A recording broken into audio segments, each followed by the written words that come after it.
Lu ngomongin kekayaan, emang lu udah kaya?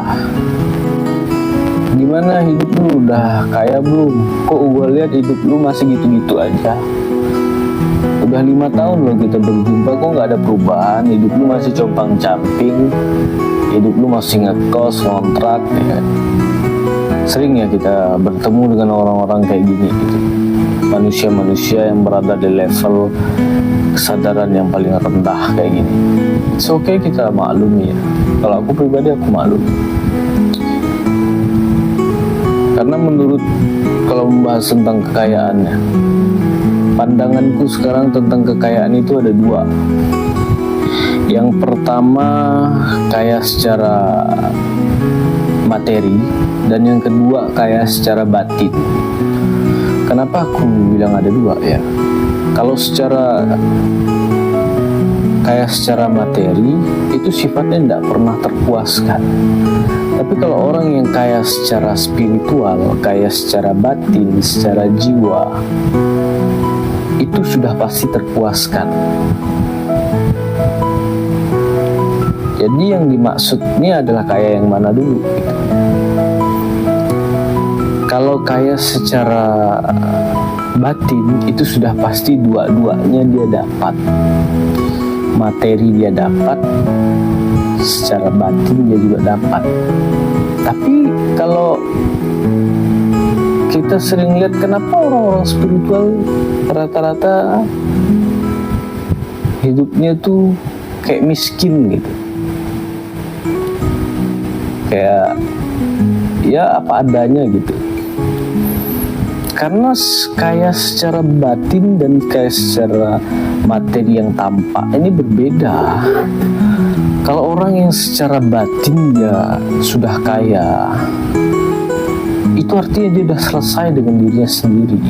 Tingkat syukurnya itu sudah sangat tinggi. Orang-orang yang sudah kaya secara batin, spiritual gitu, itu kayanya tuh udah enggak, tingkat syukurnya itu udah berbeda gitu. Semakin tinggi ya, semakin tinggi tingkat spiritual kesadaran manusia, kekaya akan batin setiap manusia itu gitu, maka semakin sederhana kehidupannya gitu,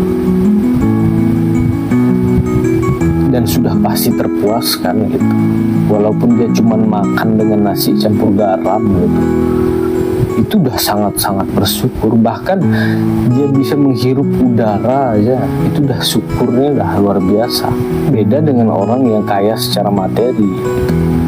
Orang yang secara materi ini sifatnya tidak pernah terpuaskan, mau lagi dan mau lagi. Dan kaya secara materi juga sifatnya tidak ada nominal yang baku. Jadi kalau seandainya ya kaya secara batin, secara spiritual ini bisa diuangkan gitu, bisa ditampakkan kepada orang-orang yang berada di level yang suka menghakimi orang-orang gitu, yang berada di bawah, maka orang yang kaya secara batin ini kalau bisa diuangkan kaya rasanya itu, maka seisi dunia ini tidak akan mampu menampung kekayaannya.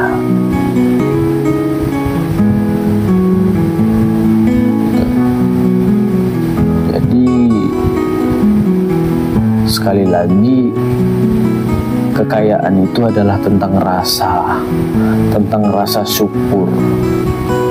Gak bisa selama tingkat syukurmu itu berada di bawah,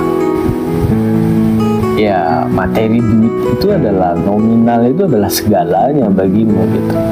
Tapi bagi orang yang sudah berada di level kesadaran rasa syukurnya itu sudah berada di tingkat tertinggi, maka makan nasi campur garam pun udah sangat kaya. Dia bisa hidup besok aja udah kaya.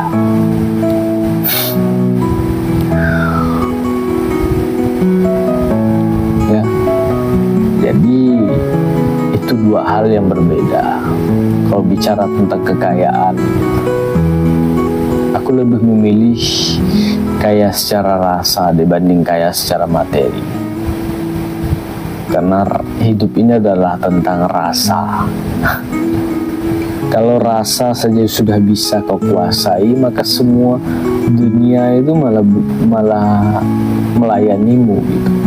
Keajaiban-keajaiban itu akan terjadi dalam hidupmu gitu.